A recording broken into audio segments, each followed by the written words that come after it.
Salut à tous et bienvenue sur cette vidéo qui traite de l'actualité K-pop des derniers jours. Trop de choses à traiter, j'ai décidé de faire 2 vidéos cette semaine sur les actus. Je vous sors la deuxième dimanche. Allez, on perd pas plus de temps. Cette semaine, on a un véritable florilège d'accusations dans le monde de la K-pop. Vous êtes pas prêts? En fait, tout est parti du scandale de l'équipe nationale de volleyball. En effet, les jumelles Lee Jae-young et Lee Da-young ont vu leur passé de harceleuse exposé au grand jour. Depuis leur envoi de l'équipe nationale, une vague de dénonciations a pris place en Corée du Sud. Cette semaine, des accusations de harcèlement ont été portées contre Kim So-hee, du band IOI. So-hee a déjà été la cible d'accusations en 2017. La supposée victime avait déclaré avoir été martyrisée par l'idole, et l'artiste aurait écopé d'une amende de la part de l'association anti-harcèlement de l'école, pour avoir traîné par les cheveux la victime. Cependant, par manque de preuves, rien n'a été confirmé. Récemment, un utilisateur a posté sur le forum NatePan un message incriminant l'idole. La personne affirme qu'elle n'a pas été la cible de la violence, mais que l'artiste aurait effectivement pris une personne par les cheveux pour la jeter à terre et la frapper, n'appréciant pas avoir été ignorée par la victime. La personne rapporte également des preuves de ses dires via un screenshot d'une story KakaoTalk, ainsi que des photos du yearbook de l'école. Le label a rapidement pris la parole et a déclaré avoir demandé une enquête de la police concernant l'affaire, rappelant que les accusations de 2017 avaient été prouvées comme fausses, et que les 10 coupables identifiés n'avaient pas fait l'objet d'une poursuite, So-hee ne voulant pas punir ces personnes par bienveillance. Cette fois, le label affirme qu'il ne fera preuve d'aucune clémence envers les coupables. Hyunjin, des Stray Kids, s'est aussi vu être accusé cette semaine. Le 22 février, un utilisateur que nous allons nommer A mis en ligne un post sur NatePan. Dedans, il y raconte avoir été la victime d'un harcèlement scolaire de la part de l'idole. En plus d'exemples concrets de cas de violence, l'utilisateur joint une photo du yearbook pour avancer ses dires. Le même jour, un autre utilisateur affirme que le premier a inventé cette histoire de toutes pièces, car cet autre utilisateur que nous allons appeler B dit avoir fréquenté la même école la même année. Il finit par accuser A de menteur et de véritable harceleur pour oser détruire la vie de Hyunjin. Mais là, plot twist, un utilisateur C s'en mêle et vient infirmer B pour dire que A a raison et que Hyunjin avait effectivement des problèmes de comportement à l'école. JYP a réagi peu de temps après en disant qu'ils étaient en train de consulter les membres de l'école ainsi que d'autres personnes concernées et que jusqu'ici beaucoup d'éléments avancés par les supposées victimes se sont avérés être inexacts. Mais pour l'instant, le voile n'est pas totalement levé sur l'idole. Le 22 février toujours, c'est Chiu des Luna qui est incriminé. La victime dit avoir été agressée verbalement à la sortie des cours, et aussi insultée dans des chatrooms dans lesquels Chiu l'aurait elle-même invitée. Elle a également été traitée telle une paria et ne pouvait plus se rendre à la cantine par peur de subir des moqueries et insultes de la part de l'idole.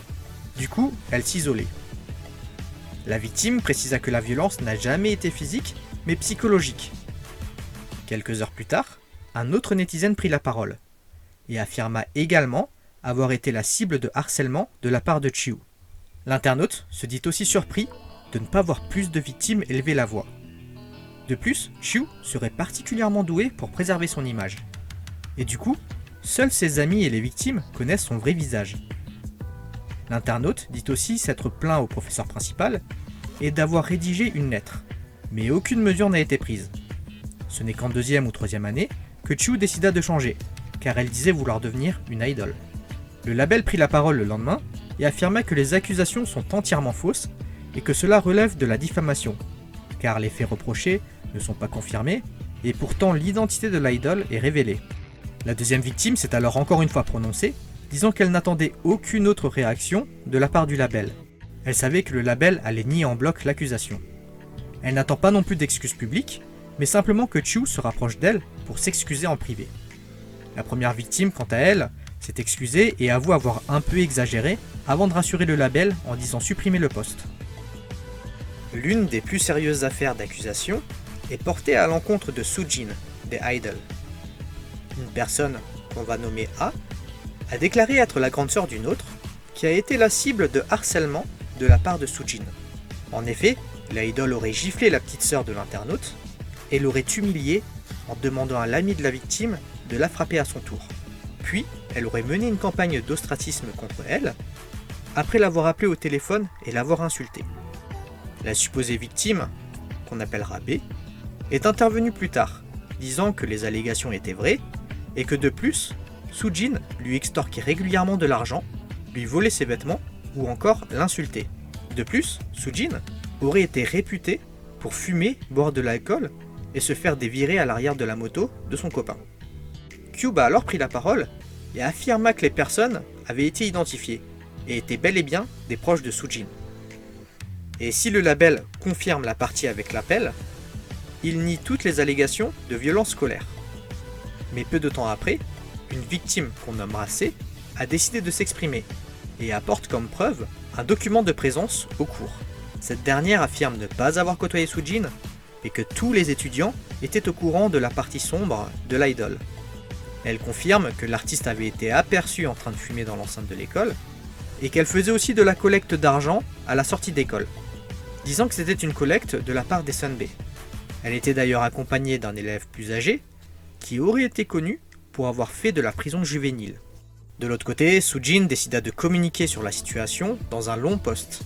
Elle y affirme avoir toujours été poursuivie par des rumeurs malicieuses, ainsi qu'avoir fumé quelques fois. Elle y confirme sa relation avec la victime, mais nie avoir été violente, et nie toutes les autres accusations de racket et de vol. De plus, elle y réfute avoir adressé la parole à l'actrice Soo Shin-hye.